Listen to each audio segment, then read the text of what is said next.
Üdvözöllek a Hírverzumban. Az elmúlt 24 óra eseményeit és legfontosabb összefüggéseit gyűjtöttem össze nektek. Lássuk a tegnapi nap legfontosabb történéseit a teljesség igényével. Gazdaság, pénzügyi stabilitás és olajpiaci kockázatok. Kezdjük a gazdasággal. A forint árfolyama az euróval szemben a 385 forintos szint környékén stabilizálódott. Ez a nyugalom azonban törékeny. A nemzetközi piacon az olajárakat a közel-keleti geopolitikai feszültségek hajtják felfelé. A Brent kőolaj hordónkénti ára nyomás alatt van, ami azt jelenti, hogy ha a feszültség nem enyhül, a következő hetekben a hazai kutakon is érezhető áremelkedésre számíthatunk az üzemanyagoknál. A befektetők a jövő heti jegybanki döntésekre várnak, ami meghatározza majd a forint további mozgását. A globális ellátási láncok szempontjából kulcsfontosságú a vörös-tengeri hajózási útvonalak biztonsága. Bármely fennakadás itt azonnal begyűrűzik a szállítmányozási költségekbe, ami végső soron a boltok polcain megjelenő árakat is drágíthatja. Érdemes követni az olajkitermelő országok nyilatkozatait, mert azok adják meg az irányt a következő hetekre. Technológia. A zöld energia és az elektromobilitás áttörése.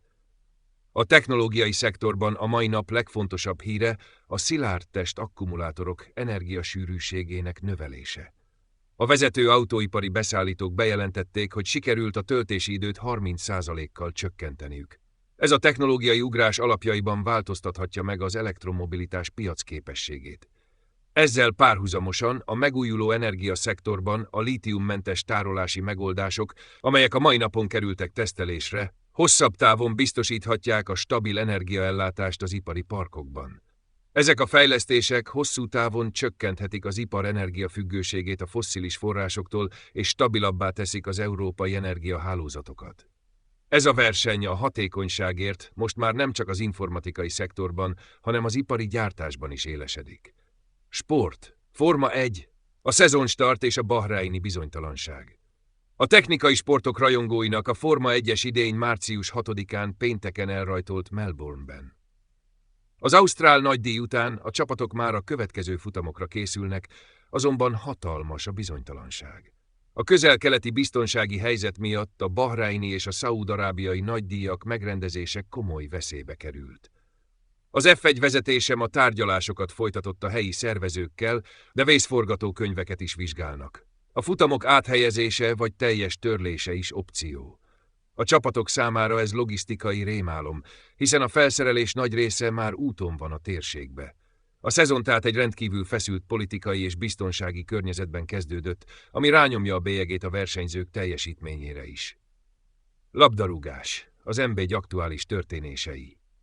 Az NB1-ben a mai napon is zajlottak a mérkőzések. A Ferencváros hazai pályán a Diósgyőrrel csapott össze egy igencsak feszült taktikus mérkőzésen, amely 1-1 arányú döntetlennel zárult. Ez az eredmény nagyban megkavarta a tabella elejét, hiszen így a Paks csapata közelebb került a listavezetőhöz. A meccsen látott taktikai változtatásokat, különösen a vendégek masszív védekezését a szakértők a szezon eddigi egyik legjobban felépített vendégjátékának nevezik. A Paks ezzel szemben magabiztos győzelmet aratott saját találkozóján, így a bajnoki hajrában minden pontnak óriási jelentősége van. A kieső zónában is kiélezett küzdelem zajlik, ahol a csapatoknak minden megszerzett pont a túlélést jelentheti. Geopolitika és nemzetközi konfliktusok. A nemzetközi szintéren ma több diplomáciai egyeztetés is zajlott a kereskedelmi útvonalak biztonságáért. A vörös-tengeri hajózási útvonalak stabilitása továbbra is a diplomácia fókuszában van, különös tekintettel a biztonsági garanciákra.